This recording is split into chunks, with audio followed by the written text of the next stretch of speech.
মানুষের রিজিক আল্লাহ তাআলার পক্ষ থেকেই নির্ধারিত। সৃষ্টির অনেক আগে থেকেই তা লিপিবদ্ধ।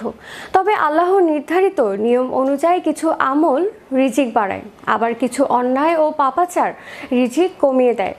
জীবনে অভাব আসার 6টি কারণ নিয়ে বিস্তারিত থাকছে ডেস্ক রিপোর্টে।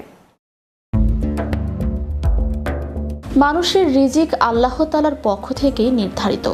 সৃষ্টির অনেক আগে থেকেই তা লিপিবদ্ধ। তবে আল্লাহর নির্ধারিত নিয়ম অনুযায়ী কিছু আমল রিজিক বাড়ায়, আবার কিছু অন্যায় ও পাপাচার রিজিক কমিয়ে দেয়। রিজিক আল্লাহ তাআলার পক্ষ থেকেই নির্ধারিত, তবে কিছু কাজ তা সংকুচিত করে দেয়। কোরআন হাদিসে বলা হয়েছে, পাপ, অকৃতজ্ঞতা, মিথ্যা, সুদ, জাকাত, অবহেলা ও হারাম উপার্জন অভাবের কারণ। এসব থেকে বাঁচলেই রিজিকে আসে শান্তি ও বরকত। আল্লাহ তাআলা বলেন, বলুন নিশ্চয়ই আমার রব যার জন্য ইচ্ছা তার রিজিক প্রশস্ত করেন এবং যার জন্য ইচ্ছা সংকুচিত করেন, কিন্তু অধিকাংশ মানুষ তা জানে না। কুরআন ও সহিহ হাদিসে এমন কিছু কাজের কথা এসেছে যেগুলো মানুষের রিজিকের বরকত কমিয়ে দেয়।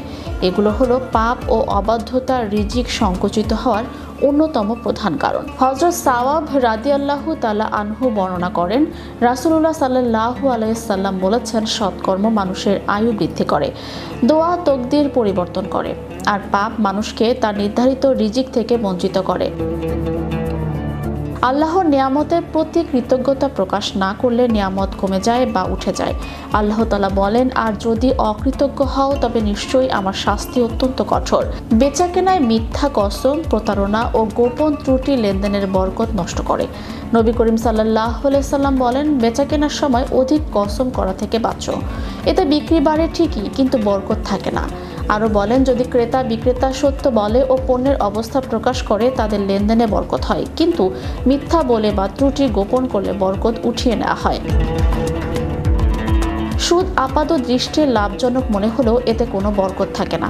আল্লাহ তাআলা ঘোষণা করেছেন, আল্লাহ সুদকে ধ্বংস করে দেন এবং সদকা বৃদ্ধি করেন।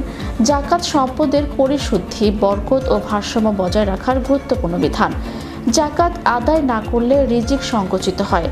রাসূলুল্লাহ সাল্লাল্লাহু আলাইহি সাল্লাম বলেন, কোনো জাতি যখন জাকাত আদায় করা বন্ধ করে তখন আসমান থেকে বৃষ্টি বন্ধ করে দেওয়া হয়। যদি পশু জানোয়ার না থাকতো তবে এক ফোঁটা বৃষ্টিও পড়তো না। হারাম উপার্জনে কখনো বরকত থাকে না।